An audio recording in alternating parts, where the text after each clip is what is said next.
Room బయట నించుని door తీయాలా వద్దా అని ఆలోచిస్తుంది హర్షి. బావ పడుకున్నాడేమో, ఈ టైంలో మాట్లాడడం కరెక్ట్ కాదు అని వెళ్ళిపోతూ ఉండగా రిషి రూమ్ డోర్ తెరుచుకుంది. డోర్ తెరిచిన సౌండ్ రావడంతో వెనక్కి తిరిగింది హర్షి. హర్షి అక్కడ ఉంటుంది అని ఊహించని రిషి డోర్ తీసి విసురుగా బయటకు వచ్చాడు. తను అలా ఒక్కసారిగా రావడంతో డోర్ దగ్గరే నించునున్న హర్షిని గుద్దుకున్నాడు.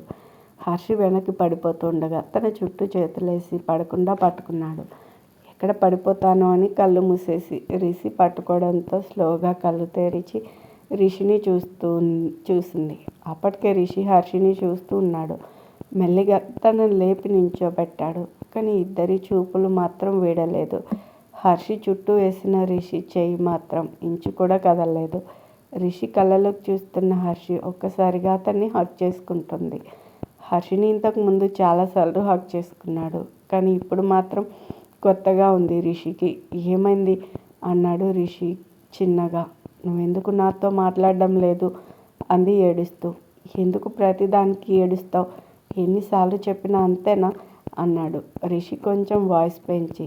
నీకు చాలాసార్లు చెప్పాను, నాతో మాట్లాడకుండా ఉండకు, నాకు కష్టంగా ఉంటుంది అని. నువ్వెందుకు వినవు? నేను మాత్రం నువ్వు చెప్పే ప్రతి మాట వినాలి అంది రిషిని వదిలి కళ్ళు తుడుచుకుని. అందుకే కదా నీకు ఇప్పుడు ఏం చెప్పట్లేదు, ఇది చేయి అది చేయని అన్నాడు తన రూమ్లోకి వెళ్తూ. అదే ఎందుకు ఇంత సడన్గా నీలో చేంజ్ ఎందుకు వచ్చింది బాబా అంది వెనకే వెళ్తూ. తెలీదు అంటూ కబోర్డ్లో నుండి బ్యాగ్ తీసి తన బట్టలు సర్దుకుంటున్నాడు. అది చూసి ఏంటి బట్టలు సర్దుకుంటున్నావు, ఎక్కడికైనా వెళ్తున్నావా అని అడిగింది హర్షి. అవును, నేను ఒక 10 రోజులు ఇక్కడ ఉండను, ఆఫీస్ పని మీద వేరే ఊరు వెళ్తున్నాను అన్నాడు రిషి. కనీసం నాకు చెప్పాలి అని కూడా అనిపించలేదా? నువ్వు వెళ్ళిపోతే నేను ఒక్కదాన్ని ఎలా ఉండను అంది హర్షి బెంగగా. అందుకే చారుని రమ్మన్నాను, తనకి తోడుగా ఉంటుంది అన్నాడు రిషి. నేను దానితో మాట్లాడను అని నీకు తెలుసు కదా, ప్లీజ్ బావా నేను కూడా నీతో వస్తాను అంది హర్షి రిషి చేయి పట్టుకొని. నీకు ఇంకో వారంలో ఎగ్జామ్స్ ఉన్నాయి కదా, వాటి మీద కాన్సన్ట్రేట్ చేయి అన్నాడు బేస్ వాయిస్తో. ఇంకా 1 వీక్ ఉంది కదా బావా, నేను వస్తాను అంది హర్షి. చెప్తుంటే అర్థం కావడం లేదా? నోరు మూసుకుని ఇక్కడే ఉండు. నీకు ఈ మధ్య చదువు కంటే మిగతా విషయాల్లో ధ్యాస ఎక్కువైపోయింది. ఎగ్జామ్లో ఏమైనా మార్క్స్ తక్కువ రావాలి, అప్పుడు చెప్తా నీ పని అన్నాడు కోపంగా. ఒకప్పుడు నా ప్రతి చిన్న విషయం కూడా పట్టించుకునేవాడివి బావా, కానీ ఇప్పుడు నా చేయి కాలిందని తెలిసిన కనీసం ఎలా ఉంది అని అడగలేదు. నేను తినకుండా వెళ్ళిపోతుంటే కనీసం ఆపలేదు. రోజులో ఎన్నిసార్లు ఫోన్ చేసి మాట్లాడేవాడివి. ఇప్పుడు నువ్వు ఊరు వెళ్తున్న విషయం కూడా నేను అడుగుతూ ఉంటే చెప్తున్నావు. అమ్మ నాన్న దూరం అయ్యాక నువ్వు నేను ఒక్క రోజైనా చూసుకోకుండా ఒకరిని విడిచి ఒకరం ఉన్నామా? ఇప్పుడు 10 రోజులు ఆఫీస్ పని అంటున్నావు, అదేదో నీకు చాలా మామూలు విషయంలా. ఎందుకు ఇలా మారిపోయావు బావా? ఒప్పుకుంటాను, హాస్టల్లో ఉన్నప్పుడు నువ్వు నాపై చూపించే కేరింగ్ అంతా ఓవర్ అనిపించేది. నువ్వు ప్రొటెక్ట్ చేస్తుంటే బంధించినట్టుగా ఉండేది. అప్పుడు నాకు తెలియలేదు. కానీ ఇప్పుడు నువ్వు నన్ను పట్టించుకోకుండా ఉంటుంటే నాకు మళ్ళీ హాస్టల్కే వెళ్ళి ఉండాలనిపిస్తుంది బావా. అప్పుడు నువ్వు మళ్ళీ ఇంతకు ముందులా ఉంటావేమో అని చిన్న ఆశ. నాకు అమ్మైనా నాన్నైనా నువ్వే బావా, అందుకే నువ్వు కొంచెం దూరం పెట్టినా తట్టుకోలేకపోతున్నాను అని కళ్ళు తుడుచుకొని. పోనీ నీకు నేను అంత ఇబ్బందిగా ఉంటేనే మళ్ళీ హాస్టల్కి వెళ్ళిపోతాను, నన్ను పంపించే అంది హర్షి. రిషి ఏం మాట్లాడలేదు. ఓకే ఫైన్, నీ మౌనాన్నే నేను అంగీకారం అనుకుంటాను. నేను కూడా బ్యాగ్ సర్దుకుంటాను బావా, రేపు మార్నింగ్ హాస్టల్కి వెళ్తాను అని ముందుకు కదులుతున్న హర్షి చేయి పట్టుకొని ఆపాడు రిషి. ఎప్పుడు కోపం నీకే వస్తుందా? ఈసారి నాకు కూడా వచ్చింది, చెయ్యి వదులు బావా అంటూ రిషి చెయ్యి వదిలించుకొని కిందికి వెళ్ళిపోయింది హర్షి. ఐఎమ్ సారీ హర్షి, నువ్వు నా ఎదురుగా ఉంటే నువ్వు నాకే కావాలనిపిస్తుంది. నా మనసుకి నేను సర్ది చెప్పుకోలేకపోతున్నాను. నిన్ను బాధ పెడుతున్నానని తెలుసు, కానీ ఏం చేయను. నేను ఇంకొకరి చేతిలో, అది కూడా నా చేతులతో పెట్టాలి అంటే నేను ఎన్నిసార్లు చావాలి? అందుకే నన్ను నేను సిద్ధం చేసుకుంటున్నాను అనుకున్నాడు రిషి బ్యాగ్ పక్కన పడేసి. లేదు హర్షి, నేను నిన్ను ఏడిపించలేను. అసలు నేను ఇదంతా ఎందుకు ఇలా చేస్తున్నానో నీకు అర్థమయ్యేలా చెప్తాను అనుకొని హర్షి రూమ్ దగ్గరకు వచ్చి డోర్ నాక్ చేశాడు. అటువైపు నుంచి ఎలాంటి రెస్పాన్స్ లేదు. హర్షి అని పిలిచాడు. రిషి ఎలాంటి సౌండ్ లేకపోవడంతో పక్క నుండి గొంతు సవరించుకున్న శబ్దం వినపడడంతో అటువైపు చూశాడు. చారుశీల తన రూమ్ డోర్ కానుకొని ఏంటి అంది కనుబొమ్మలు ఎగరేస్తూ. ఏం లేదు అన్నాడు రిషి ఎటో చూస్తూ. నాకు అర్థమైంది గురు, ఎందుకు దాస్తున్నావు? మీ ఆవిడ అలిగినట్టుంది, బుజ్జగిస్తున్నావా అని అడిగింది చారు. ఎక్స్ట్రాలు చేయకు, ఏం మాట్లాడుతున్నావు? ఆవిడేంటి అన్నాడు రిషి. అదేంటి బాస్, మీరే అన్నారు కదా తనే మీ భార్య అని, అందుకే అలా అన్నాను అంది చారు. అది ఏదో చిన్న గొడవ అన్నాడు రిషి హెయిర్ సరి చేసుకుంటూ. నీ మనసులో ఏముందో హర్షికి చెప్పవు, తనేమనుకుంటుందో బయటికి తెలియనివ్వదు. కానీ నువ్వు పట్టించుకోకపోతే మాత్రం ఏడుస్తూ ఉంటుంది. ఒకరంటే ఒకరికి ఇంత ప్రేమ ఉన్నప్పుడు చెప్పుకోవడానికి ఏమవుతుంది? ఒకసారి మనసు విప్పి మాట్లాడుకోవచ్చు కదా. ఎవరో ఒకరు ముందుకు అడుగు వేయాలి. అబ్బాయిగా నువ్వే ఒక స్టెప్ తీసుకో గురు అంది చారుశీల. చూడు చారు, నా మనసులో హర్షిపై ప్రేమ ఉంది. ఎంత అంటే తన కంట్లో చిన్న నీటి చుక్క చూసిన నా గుండె చెరువు అయ్యేంత. ఇంత ప్రేమని తన ముందు బయట పెట్టగలను. కానీ బావా, నువ్వు నా గురించి ఇలా ఆలోచిస్తావని అస్సలు అనుకోలేదు అని తను ఒక్క మాట అంటే నేనేమవుతానో చెప్పలేను. అందుకే ఇందాకే చెప్పింది నాలోనే తన అమ్మ నాన్నని చూసుకుంటుంది అని. ఒకవేళ నాకున్నట్టు తనకి నా మీద అలాంటి ఆలోచన లేకపోతే నన్ను క్యారెక్టర్ లేనోడుగా చూస్తే నేను బ్రతకగలనా అన్నాడు రిషి. సరే బాస్, నీ బాధ నాకు అర్థమవుతుంది. అందుకే ఒక హెల్ప్ చేయాలనుకుంటున్నాను అంది చారు. ఏంటి అన్నట్టుగా చూశాడు రిషి. మీ ఆవిడ పైన టెర్రస్ పైన ఉంది, వెళ్ళు. బతిమాలతావో పుచ్చెగిస్తావో నీ ఇష్టం, కానీ నాకు మాట ఇవ్వు అంది రిషి. అంది చారు. ఏంటో అడుగు, చేసేదైతే చేస్తాను అన్నాడు రిషి. రేపు ఒక్కరోజు నీ ప్రయాణాన్ని ఆపు, ఎందుకో నీకు తర్వాత చెప్తాను. ఇదొక్కటి చెయ్యి నా కోసం అంది చారు. వెంటనే సరే అన్నాడు రిషి. థ్యాంక్ యూ బాస్, ఇప్పుడు వెళ్ళండి అంది పైకి చూపిస్తూ. థ్యాంక్ యూ అని రిషి టెర్రస్ పైకి వెళ్ళాడు. హర్షి కోసం వెళ్తున్న రిషినే చూస్తూ ఐ హోప్ రేపు నువ్వు దేనికి భయపడి నీ మనసులో మాట చెప్పడానికి ఆలోచిస్తున్నావో దాన్ని నేను పోగొట్టేస్తాను రిషి అనుకుంటూ ఉంటుంది చారు. టెర్రస్ పైకి వెళ్ళి ఏడుస్తున్న హర్షి భుజం మీద చేయేశాడు రిషి. నీకు చెప్పాను కదా నేను కోపంగా ఉన్నాను అని, నన్ను కదిలించకు బావా అంది. ఏడుస్తూ ముక్కు ఎగరేస్తూ నించున్న హర్షి చిన్నపిల్లలా కనిపించింది రిషికి. నవ్వుకుంటూ సారీ అన్నాడు రిషి. నాకేమొద్దు నీ సారీ, వెళ్ళు బావా అంది హర్షి రోషంగా. అమ్ము అని పిలిచాడు ప్రేమగా. అలా తన అమ్మ నాన్న పిలుస్తారు తనని. చాలా రోజుల తర్వాత రిషి అలా పిలవడం. తలెత్తి చూసింది రిషిని. తన కంట్లో నీళ్లు ఆగకుండా వర్షిస్తూనే ఉన్నాయి.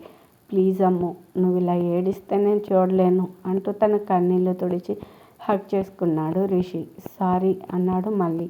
నీ సారీని తీసుకెళ్ళి ఇంకెక్కడైనా పెట్టుకో, నువ్వు నన్ను చాలా హర్ట్ చేసావు, నేను నీ సారీ యాక్సెప్ట్ చేయను అంది రిషి చుట్టూ చేతులేసి. సరే చేయకు, ఇప్పుడు నీకు నా మీద కోపం పోవాలంటే నేనేం చేయాలి అది చెప్పు అన్నాడు రిషి. అని కాసేపు ఆలోచించి హా, నన్ను నువ్వే నీ బైక్ మీద బయటకు తీసుకెళ్ళాలి ఇప్పుడే అంది హర్షి.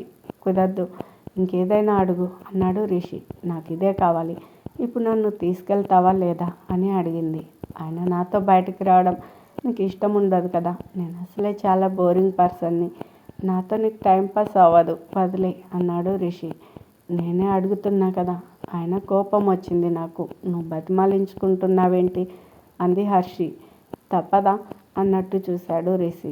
అస్సలు అంది మూతి బిగించి. నువ్వు అడిగింది ఏదైనా కాదనిలేను, పద వెళ్దాం అన్నాడు రిషి. నిజంగా థ్యాంక్ యూ బావా అని హగ్ చేసుకుంది హర్షి. ఇంతకుముందు ఎలా ఉన్నా ఇప్పుడు మాత్రం హర్షి హగ్ చేసుకుంటే మాత్రం కరెంట్ షాక్ కొట్టినట్టు అయిపోతున్నాడు రిషి.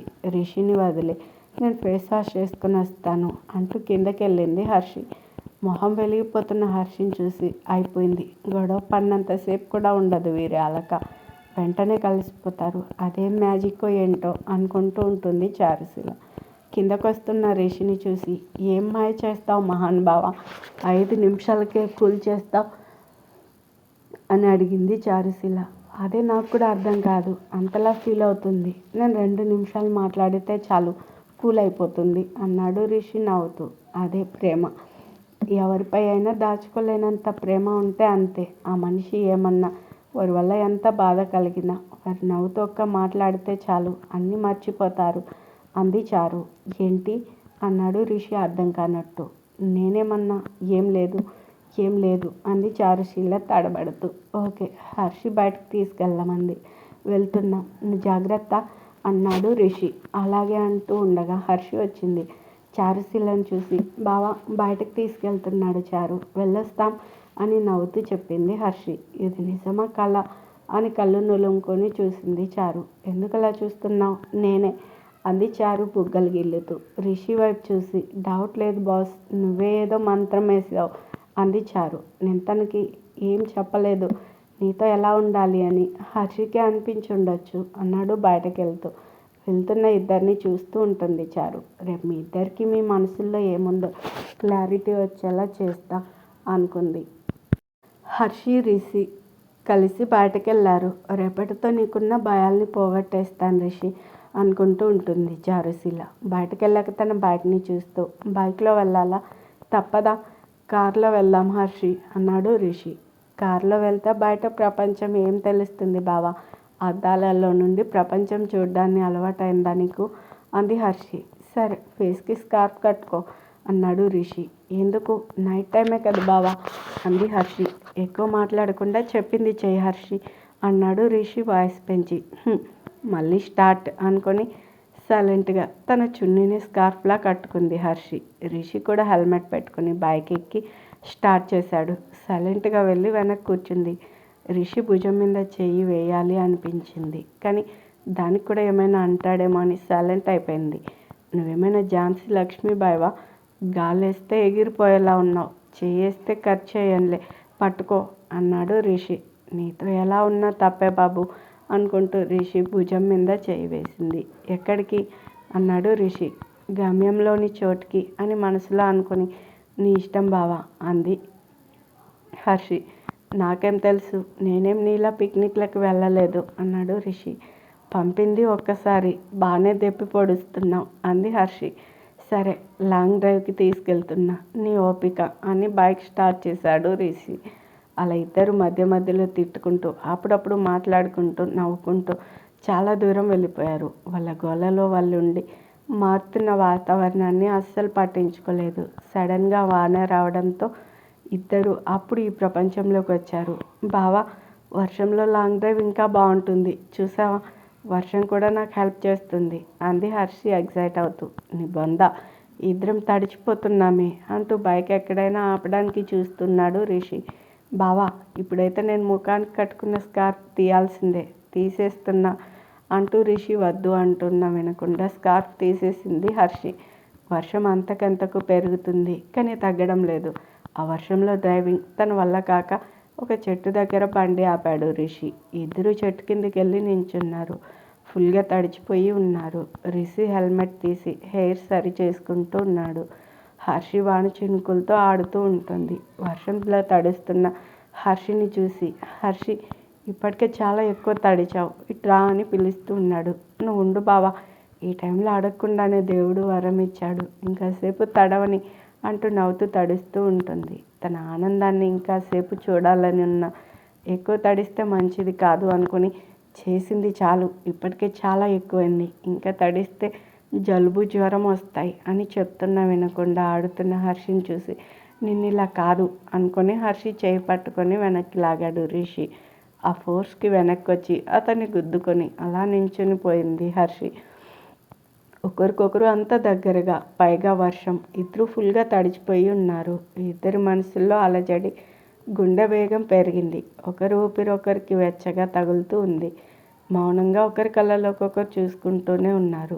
రిషి తన ప్రమేయం లేకుండానే హర్షి ముఖాన్ని తన 2 చేతుల్లోకి తీసుకున్నాడు. రిషి 2 చేతుల్ని పట్టుకుని బావా అంది హర్షి రిషి కళ్ళల్లోకి చూస్తూ. ఆ టైంలో ఇద్దరికి ఏమైందో తెలియదు.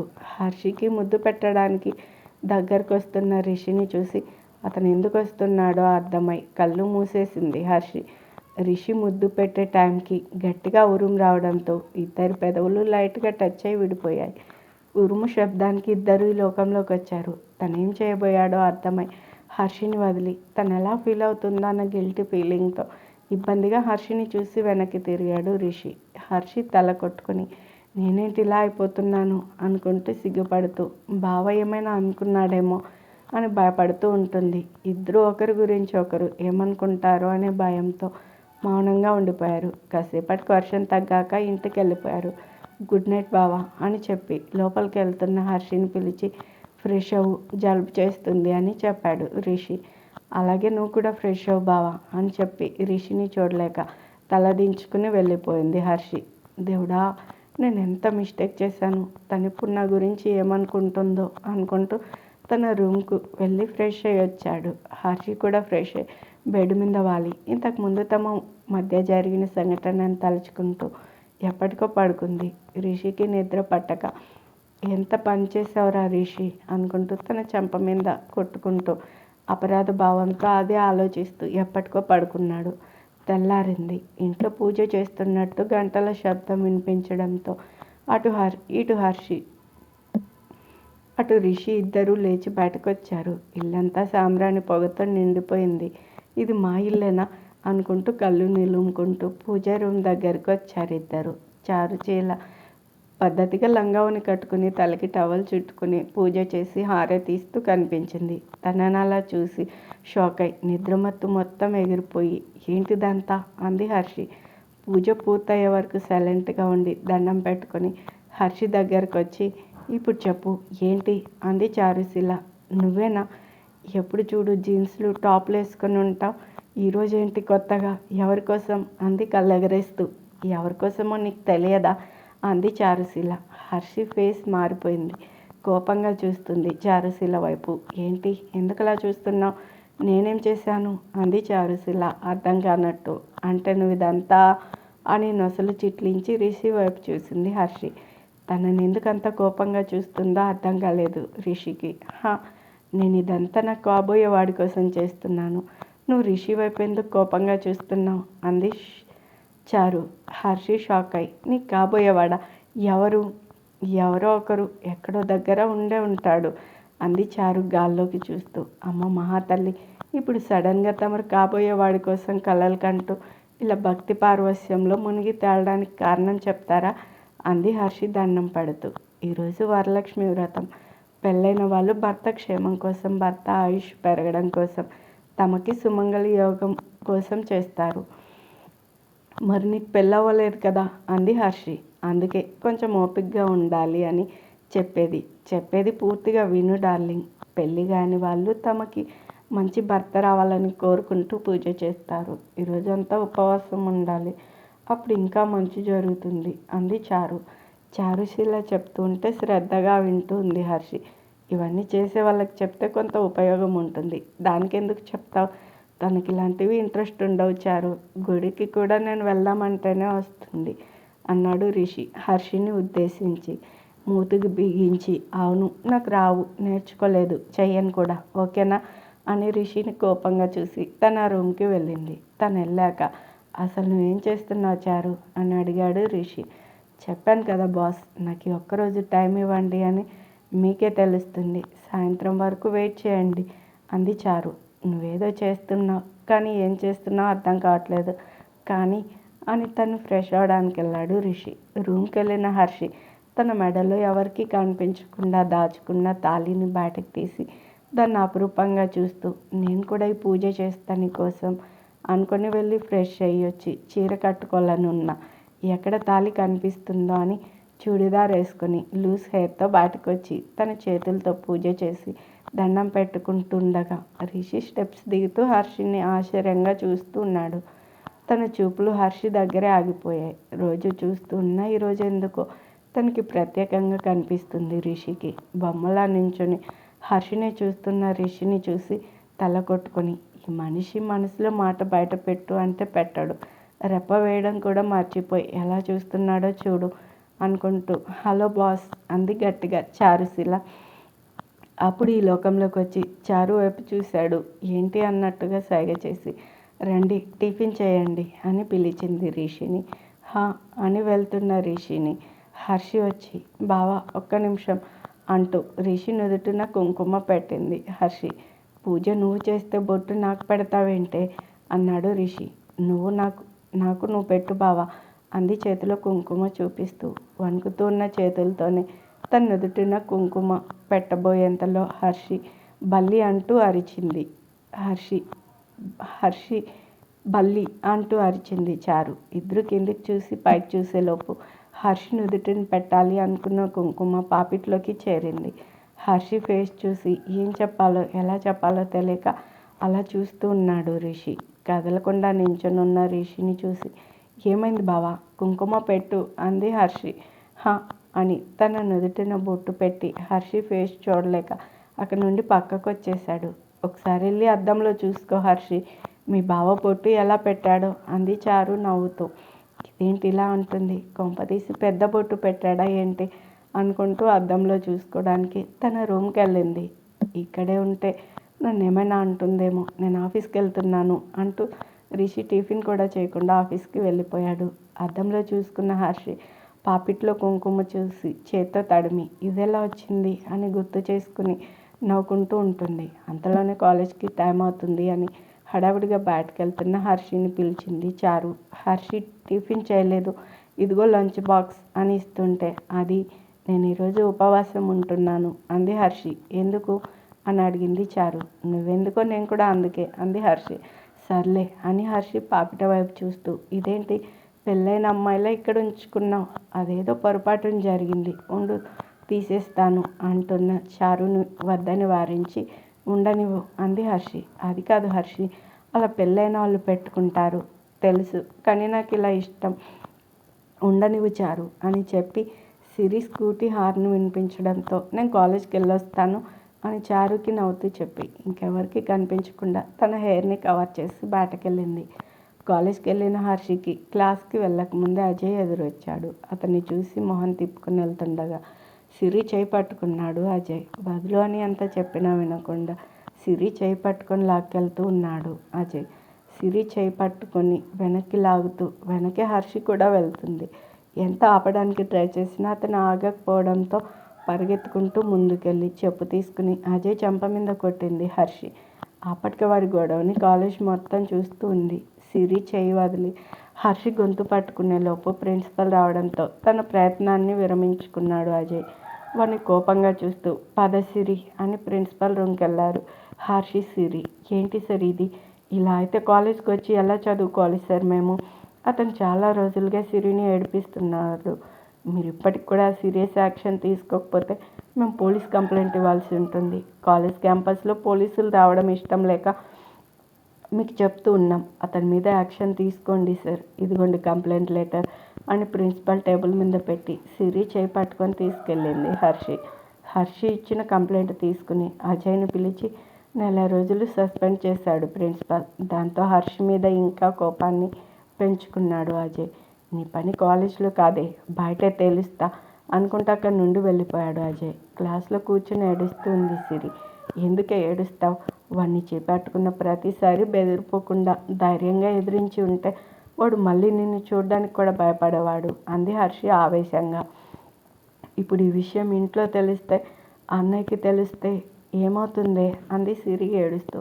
మనమేం తప్పు చేయలేదు సిరి, తప్పు చేయకపోయినా ఇప్పుడు రిషి అన్నయ్యకి తెలిస్తే నేను కాలేజ్కి రానిస్తాడా, అలా అని తప్పు జరుగుతుంటే చూస్తూ ఉండమంటావా, నా వల్ల కాదు అలా ఉండడం, అయినా రిషికి చెప్తే అర్థం చేసుకుంటాడు, నాకు నమ్మకం ఉంది అంది హర్షి. అయితే ఇప్పుడే చెప్పు అంది సిరి. ఇప్పుడా, ఫోన్లో చెప్తే ఇంకేం లేదు, అయినా రిషి ఇప్పుడు ఆఫీస్లో ఉంటాడు, తను డిస్టర్బ్ చేయడం ఎందుకు, ఈవినింగ్ ఇంటికి వెళ్ళాక చెప్తాను అంది హర్షి. నా మనసేం బాగాలేదు, నేను ఇంటికి వెళ్తాను, నువ్వు కూడా వస్తావా అని అడుగుతుంది సిరి. లేదు, కాలేజ్ అవ్వకుండానే మధ్యలో ఇంటికి వెళ్ళిపోయానని తెలిస్తే రిషి కంగారు పడతాడు, వెళ్ళనులే, నువ్వు వెళ్ళి రెస్ట్ తీసుకో, జాగ్రత్త అని చెప్తుంది హర్షి. సిరి ఇంటికి వెళ్ళిపోయింది. కాలేజ్ అయిపోయాక హర్షి బస్ స్టాప్లో బస్ కోసం వెయిట్ చేస్తూ ఉంటుంది. ఎంతసేపటికి బస్సు రాకపోవడంతో క్యాబ్ బుక్ చేసుకొని వెళ్తూ ఉంటుంది. రిషి సిరి డ్రాప్ చేస్తుందన్న ఉద్దేశంతో హర్షి గురించి పట్టించుకోడు. కానీ హర్షి ఇంటికి చేరే సమయానికి చారుశీలకు ఫోన్ చేసి హర్షి వచ్చిందో లేదో కనుక్కుంటాడు. ఆ రోజు రిషి ఫోన్ చేయకముందే హర్షి ఇంకా ఇంటికి రాలేదని రిషికి ఫోన్ చేసి చెప్తుంది చారు.